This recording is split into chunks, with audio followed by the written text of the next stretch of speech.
Next podcast with Chris and Todd. Hey, welcome back to the next podcast. Chris and Todd here. How you doing, Todd? I'm doing great. How are you doing, Chris? I'm doing really, really well, man. It's good to see you this fine day. Thanks for tuning in to the podcast. Maybe it's your first time. Maybe you've been here and coming along for the ride for a while now. Oh, yeah. What is it? Season whatever? I think season We'll 3. call it season whatever. Season 3. whatever. That's like the Goldbergs.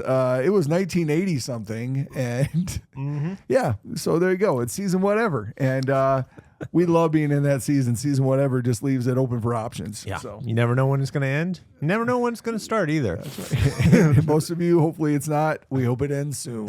So, I've had some jobs like that. I hope this ends soon. I really do. I think all of us have felt that before. Yeah. So I was wondering about that. Like, I don't think we've ever, you and I have talked about a lot of things. What were some of your first couple jobs? Do you remember those? Yes. Vividly, or like I've tried to wash them out of my memory quite some time. My first job was, from what I remember, is construction. Okay. I worked for over a summer. This guy in our church had his own construction company. How old were you? Teenager. Okay, so like, was this like legal back in the day? Oh, like, yeah. Okay. Yeah. Because it was probably sophomore year of high school. Okay, little Todd with a hard hat. Like, Yeah, not that early. No, and this construction was more, we'd, paint, or we would do re-roof a house. Gotcha, like it's gotcha. more Okay. that sense. We weren't doing, look at this major building I was a part of. I riveted those beams. Yeah, exactly. But first job, like, it was hard work and learning curve. I'll never forget first day on the job, like, hey, we're doing a roof. And I did not have any, like, it's a learning curve to start walking on a roof all day long. And so it was being up there in fun. the hot sun. Yeah. Luckily it wasn't too hot that day. Okay. But like, there's cords everywhere because they're, you got an air compressor up there. All you hear is doom, doom, doom, doom, doom, Yeah. right? And then you've got like these guys who know how to do like, they're taking off shingles left and right. I'm over there like, how are you guys doing this? And I'm 60, and they're like, hey, how about you just go clean up? And I was like, you got it. Just don't go step on nails down low. Yes. So roofing, there is a learning curve for roofing. I would agree. Wow. Dadgum, man. Well, there you go. A little insight to the life of Todd. And then I did like a little plumbing job to where I just would put all their like parts. Yeah. And just stack them and put them back where they needed them. And so rock and roll, man. So sometimes they get done with jobs and be like, hey, can you sort this? Sure. And do that. And so those are kind of. That's how you started. That's how you got going. I started in that. I sometimes wish I would have done like something easier, like an ice cream shop or like being a waiter kind of sounds like fun, but just never went down those roads. Hey, so. that's all right. Nothing wrong with that. You gotta start somewhere, right? No. I started at Bob. Shout out to Bob Davitt. He'll never listen to this. His daughter Megan Davitt, like Bob Davitt's Super Value, 14 years old, man. There you go. I started like super. I think it's like $4.25. I think is what I started at. Ooh, Stocking making shelves. the money. That's right. Stocking shelves, cleaning the bathroom, and bagging groceries. Yeah. Bagging groceries is common courtesy. I remember that all the way along. Like it just. I think the craziest job you told me is you were at one point cleaning out semis. Yeah, I used to clean out semis. Was that part of this job? No, that was not. No, I worked growing up, like Bob Davitt, I worked for Bob for the longest time, till my junior year almost. Mm-hmm. And then I worked at Fairway in, shout out to Hampton, Iowa, Fairway Foods. Awesome. Anyway, so that was high school. And then after my sophomore year, I worked for my uncle at a trucking company in Illinois for the summer. Okay. So we would clean out semis, and guys would get fired, and then it was the mystery of what am I going to find in this semi? That sounds like a crazy job. We'll spare you some of the details. But Sounds like a dirty job. Mike Rowe and I would have had a lot of fun on a couple of those days. I'd be like, embarrassing story. First time, so this job went from, hey, you're going to wash semi trucks. Okay, now we need you to clean them. Hey, we might need you to occasionally unload some trailers and restack them. First time I got in the forklift, I had never driven a forklift before, was not forklift certified at the time. Forgot to turn the propane on. So got halfway through lifting the first thing and was like, well, this forklift sucks. Anyway, come to find out I just needed to turn the propane on. And then everything worked fine. It was great. It was great. Yeah.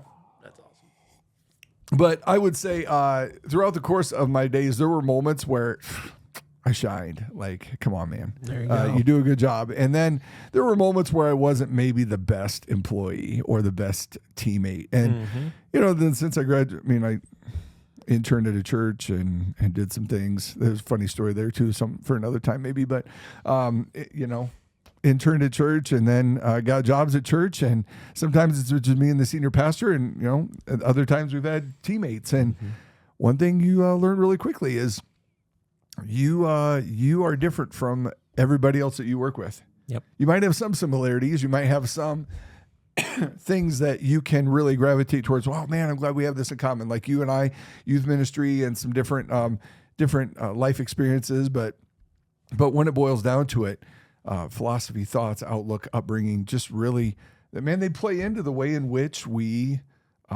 interact and act and do our jobs sometimes. Yeah. Part of the reason we're talking about our jobs, I think you're kind of picking up on this, is we're just going to focus on what does it mean to, or how to be a good teammate, how to be a good employee. Because I think sometimes it's not always easy. No, that's for sure. No, it's not. I've been blessed so far of being able to work in some really good environments.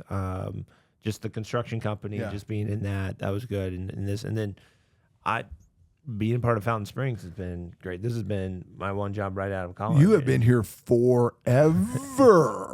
I have. Now, and by forever, we just mean 16 years. Yes, this is true. Were we in year 17?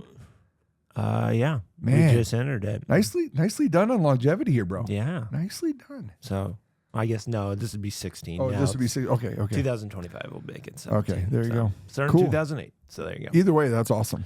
So, yeah, I just am looking at this going, I actually feel like when it has this conversation, I don't have all the stories of like, I got fired or I got this or I got that or I had to change jobs. But I still would say still a huge learning curve of watching so many people within whatever place I worked. Like, what does it look like to be a good teammate? Yeah. And those moments where you're like, ooh, dude, I don't know if you should have done that or said that. Well, you said that to me.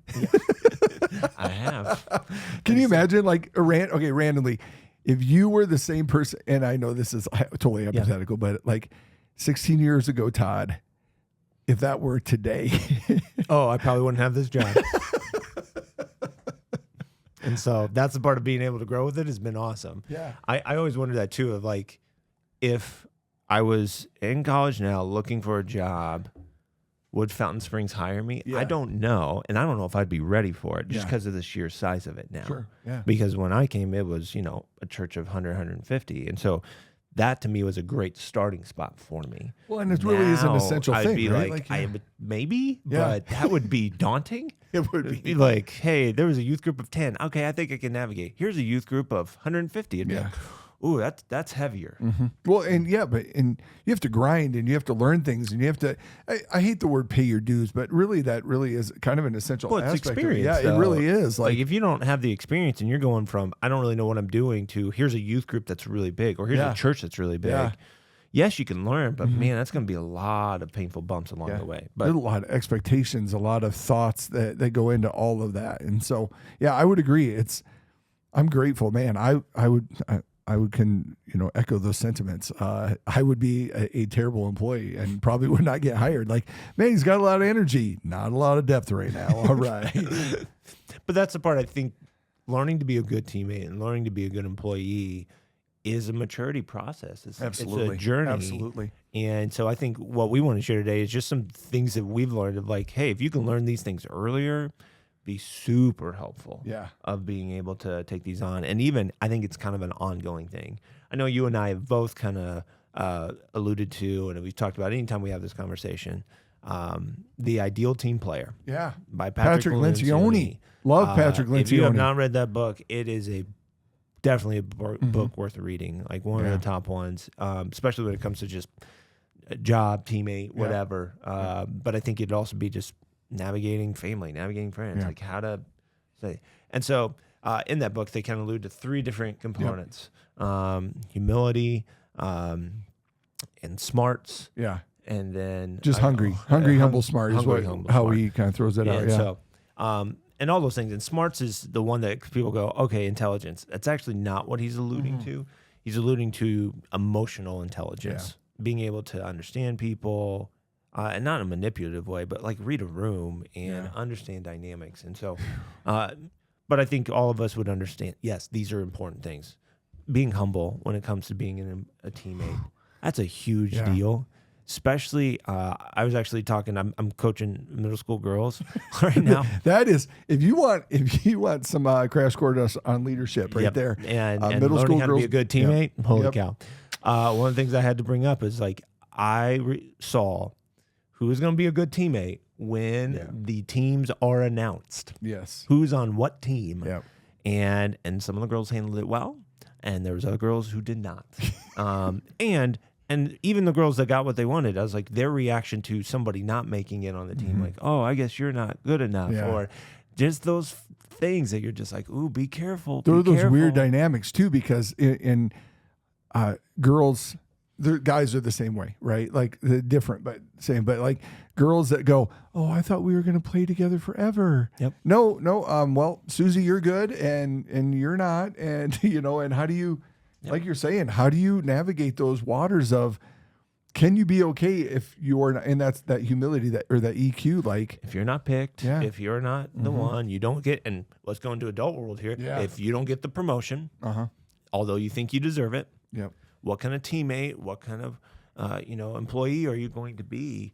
Or you feel like, tough one, boss comes to you and wants to have somewhat of a hard conversation for you to grow in. Yeah. Are you going to listen to it, or are you going to get defensive and go, well, here's why I'm doing this, and here's why I'm doing that? Now, I've had those conversations within my job of just being told, like, hey, you can improve on this. Yes. And I was like, oh, but if you don't have the humility to handle that conversation, I guarantee you're not going to be on that team long, or you're not going to be working there long, because you've got to grow. If you don't grow, the group, the team may pass you by. Yeah, there really is. There really is a beauty in that equation of hungry, humble, smart. Like, because everybody feels like they have hunger, right? Like we have drive, but sometimes we get in a job and we're like, oh, this is easy. I'm not challenged. And you have to, again, quickly, those hungry and humble and smart come into play, because you're like, okay, in humility, am I giving my best, or am I letting this slide, or am I taking this job for granted? And then that's just, and the crazy part is that's just you, right? Like, And you is the one that you have to deal with the most, because you have to be willing and open to listen. Like Todd talked about, somebody comes to you, a boss comes to you and said, hey, we need this out of you, or we really see this in you and we need you to take a step forward.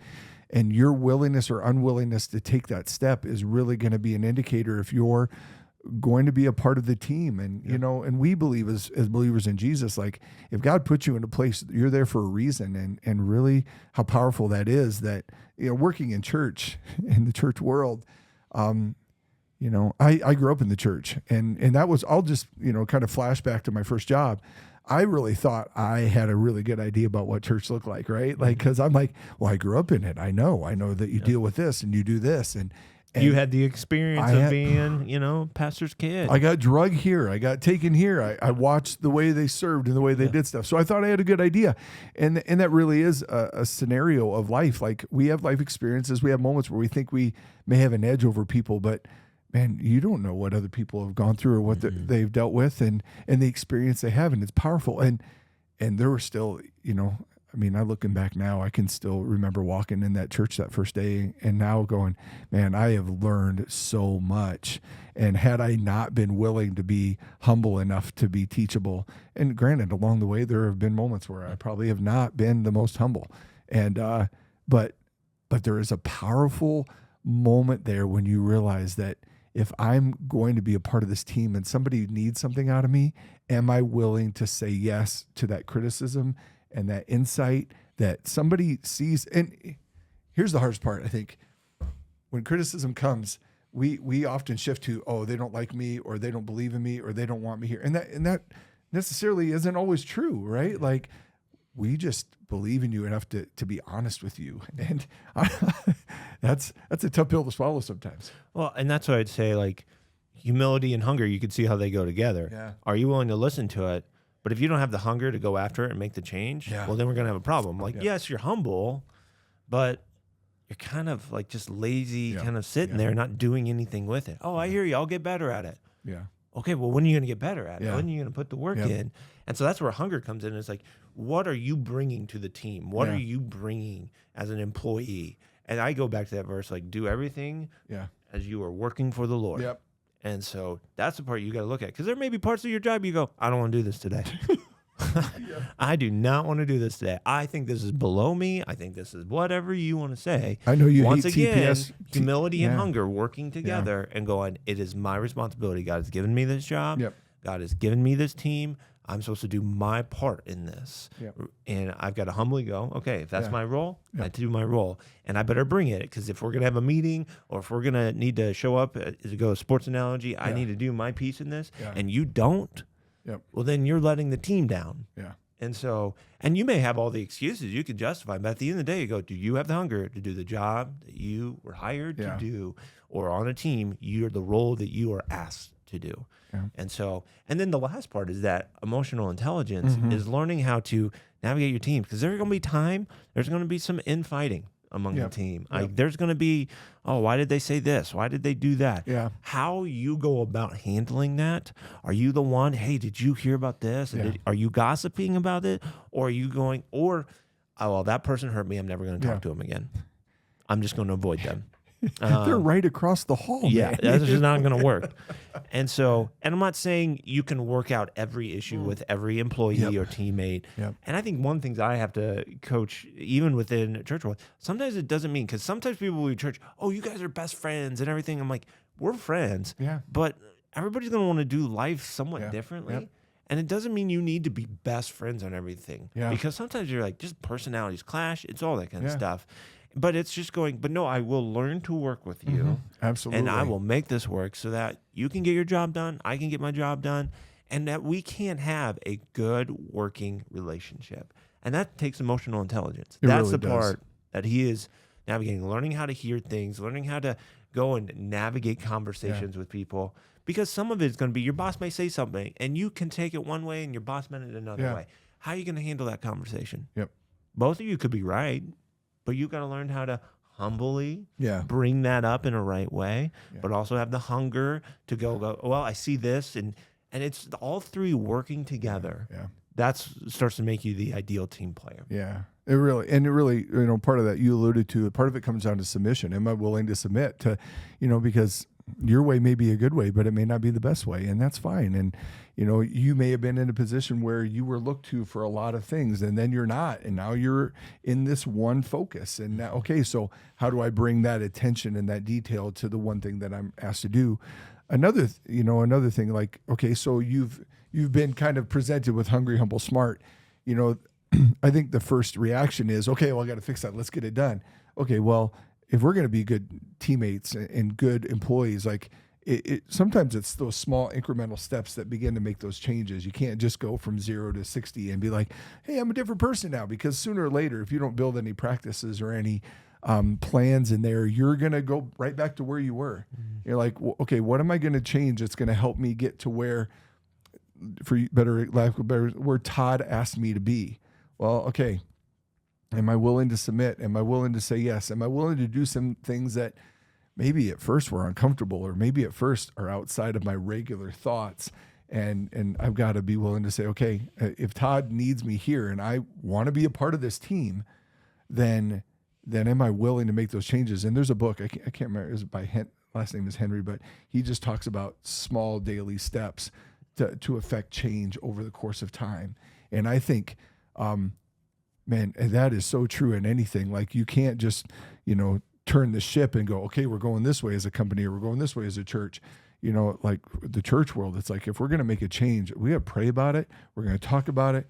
We're going gonna walk this out, and say these are the small things we need to do to believe where we need to get there, and how powerful that is when that happens. And just I think another book that leaders eat last, and just again that goes with humility. Like, am I willing to not be upfront and in this place of, because my job is bigger than me, and how important it is for us to remember those things of like, swallowing those moments of pride, swallowing those moments of saying, okay, I believed I wanted this here. I believe I thought it was going to be this, but it's not this. And that's not the church world. That's everywhere. I thought I'd be here by now, or I thought I'd be doing this, and you're not.